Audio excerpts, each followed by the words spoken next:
Hello guys, welcome back to my channel समझ कानून की, जहां हमारा चैनल आपको कानून से जुड़ी बातें आसान भाषा में समझाता है। और आज का हमारा टॉपिक है legal remedy for tenants in civil and revenue court under the Rajasthan tenancy act 1955। तो अगर आप भी राजस्थान में किराएदार हैं या खेती से जुड़े किसी भी विवाद में फंसे हैं तो ये जानकारी आपके लिए बेहद काम की है। तो चलिए शुरू करते हैं। तो सबसे पहले बात करते हैं इंट्रोडक्शन की। तो आपको पता है कि राजस्थान एक ऐसा राज्य है जहाँ पे लैंड से रिलेटेड इश्यूज होना नॉर्मल बात है, और ख़ास तौर पर टेनेंट्स और लैंडलॉर्ड्स के बीच जब राइट्स और ड्यूटी को लेकर कई मामले जुडिशरी तक पहुँच जाते हैं तो राजस्थान टेनेंसी एक्ट जो एक ऐसा कानून है जो फार्मर्स और टेनेंट्स और लैंडलॉर्ड के बीच जो रिलेशन होते हैं उनको रेगुलेट करता है और उनके जो राइट्स होते हैं उनको सिक्योर करता है। तो आज की इस वीडियो में हम जानेंगे कि टेनेंट्स के राइट्स का जब वायलेशन होता है तो वो सिविल कोर्ट और रेवेन्यू कोर्ट में कौन कौन सी रेमेडी ले सकता है। तो सबसे पहले बात करेंगे हम कि टेनेंट्स के राइट्स क्या है। तो टेनेंट्स के राइट्स, तो फर्स्ट राइट ये है कि राइट टू पोजेशन, खेती की ज़मीन पर कब्जे का अधिकार। सेकेंड है फेयर रेंट, मीन्स जो उचित किराया हो गया उसका मांग का जो अधिकार होता है वो। Third is protection against illegal eviction, मतलब जबरन बेदखली से सुरक्षा के लिए। और fourth is compensation, right to claim compensation for unlawful actions, मुआवजा पाने का अधिकार। तो ये हैं टेनेंट्स के राइट्स।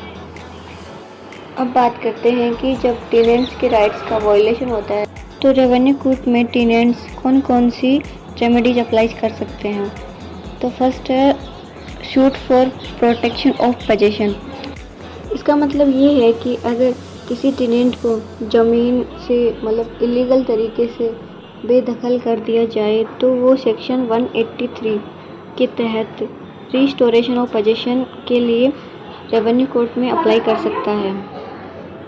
सेकेंड है suit for fixation of fair rent, मतलब जो रेंट फिक्स हुआ रहता है और उससे ज़्यादा लैंडलॉर्ड पैसे मांगता है तो उसके लिए टेनेंट सेक्शन 123 के तहत फिक्सेशन ऑफ फेयर रेंट के लिए शूट कर सकता है रेवेन्यू कोर्ट में।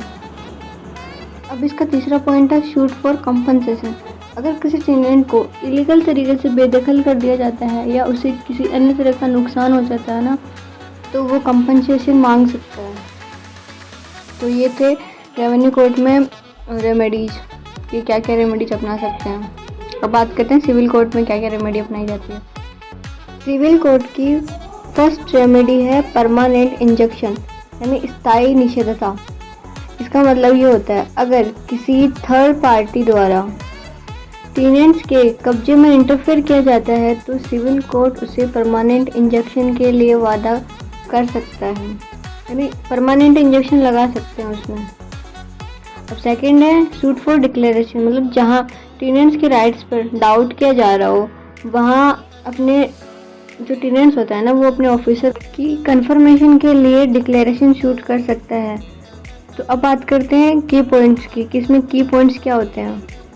पहला पॉइंट ये है कि इसमें सिर्फ लैंड से रिलेटेड राइट्स के लिए ही रेवेन्यू कोर्ट में जा सकते हैं।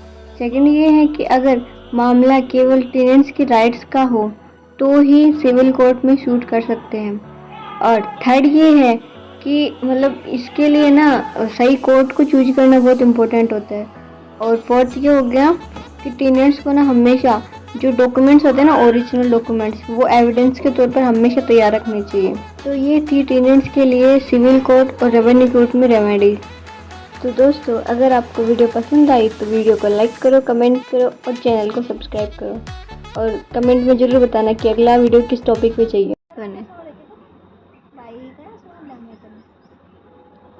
हॉस्टल निकाल दे वाला मान।